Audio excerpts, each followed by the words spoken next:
Hi hello friends, అందరూ ఎలాగున్నారండి? Welcome back to our channel. నేను మీ పద్మ. ఈరోజు మన ఛానల్లో సింపుల్గా ఎగ్ బుర్జీ చేయబోతున్నాను. ఎగ్ బుర్జీ కోడిగుడ్డు ఉక్కురు అంటారు, ఎగ్ బొరట్టు అని అంటారండి. కొన్ని ప్రాంతాల్లో కొన్ని విధాలుగా పిలుస్తారు. నేనైతే కోడిగుడ్డు ఉక్కుని ఇలా సింపుల్గా వేసుకున్నాను. ఎలాగైనా ప్రాసెస్ చూద్దానండి. ముందుగా అయితే కరివేపాకు, పచ్చిమిరపకాయలు, కొత్తిమీర, కోడిగుడ్లు, చిన్న ఉల్లిపాయలు తీసుకున్నానండి. రెగ్యులర్గా వాడే ఉల్లిపాయలు కాకుండా చిన్న ఉల్లిపాయలు తీసుకున్నాను. ఈ ఉల్లిపాయలన్నీ పొట్టు తీసుకొని చిన్న ముక్కల కింద కట్ చేసుకోవాలి. ఇక్కడైతే నేను ఇలా కట్ చేసేసుకున్నానండి. ఉల్లిపాయలు, కొత్తిమీర, కరివేపాకు, పచ్చిమిర్చి కూడా. ఇప్పుడు ప్రాసెస్ చూద్దారండి. కళాయి స్టవ్ ఆన్ చేసుకొని కళాయి పెట్టుకున్నాను. ఇప్పుడు ఇందులోనే ఒక 5-6 స్పూన్ల వరకు ఆయిల్ అనేది వేసుకున్నాను. ఆయిల్ హీట్ అయిన తర్వాత కట్ చేసుకుని ఉల్లిపాయ ముక్కలన్నీ వేసుకొని బాగా వేయించుకోవాలి. ఇప్పుడు ఉల్లిపాయలు కొద్దిగా వేగిన తర్వాత కట్ చేసుకుని పచ్చిమిరపకాయ ముక్కలు కూడా వేసుకున్నాము. ఇవి కూడా బాగా వేగనివ్వాలండి. ఒక 4 నిమిషాల పాటు వేయంటే ఉల్లిపాయలు త్వరగా వేగిపోతాయి. ఇప్పుడు కోడిగుడ్లని ఒక్కొక్కటి చితకొట్టు వేసుకోవాలి. అలా ఇక్కడ నేను తీసుకుని 8 గుడ్లు కూడా ఎక్కడ పెంకులు అనేవి పడకుండా జాగ్రత్త చూసుకొని వేసుకోవాలి.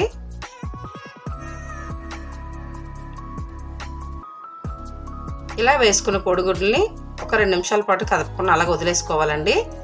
ఇప్పుడు ఎగ్ వైట్ అంతా కొద్దిగా కుక్ అయింది కదా. ఇప్పుడు మనము గరిటెతోని బాగా కలుపుకోవాలి. మొత్తం ఉల్లిపాయకి కోడిగుడ్డు కలిసేటట్టుగా బాగా కలపాలి.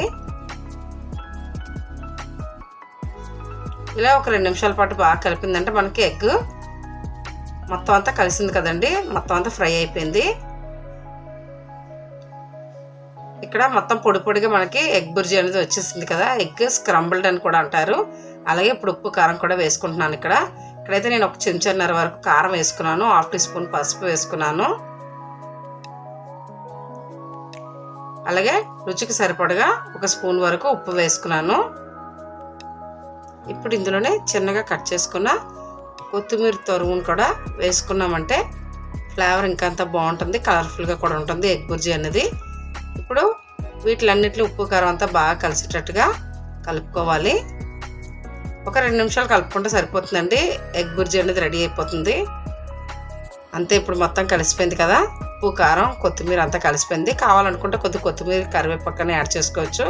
ఇక్కడ చూడండి మనకు ఆయిల్ అనేది కూడా సరిపోయింది. ఇక్కడ నేను ఆయిల్ కూడా ఎక్స్ట్రా యాడ్ చేయలేదు. వేసుకున్న ఆయిల్ సరిపోయింది. ఎగ్ బుర్జీ అనేది ఇక్కడ రెడీ అయిపోయింది.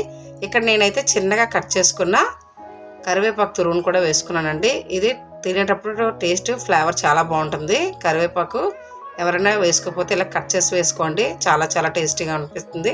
అంతేనండి, ఎంతో సింపుల్గా ఉన్న ఎగ్ బుర్జీ నేనైతే రెడీ చేశాను. ఈ సండే అయితే మేము ఇలా సింపుల్గా కానిచ్చేసాము. అలాగే వేడి రైస్లోకి ఎగ్ బుర్జీ టమాటా రసం వేసుకొని మేమైతే ఎగ్ బుర్జీతోని ఇలా ఎగ్ బుర్జీతో సింపుల్ సండే అయిపోయింది. అంతేనండి, సింపుల్ ఎగ్ బుర్జీ కదా. నచ్చిందా? లైక్ చేయండి, షేర్ చేయండి, సబ్స్క్రైబ్ చేయండి. Thank you for watching. Bye.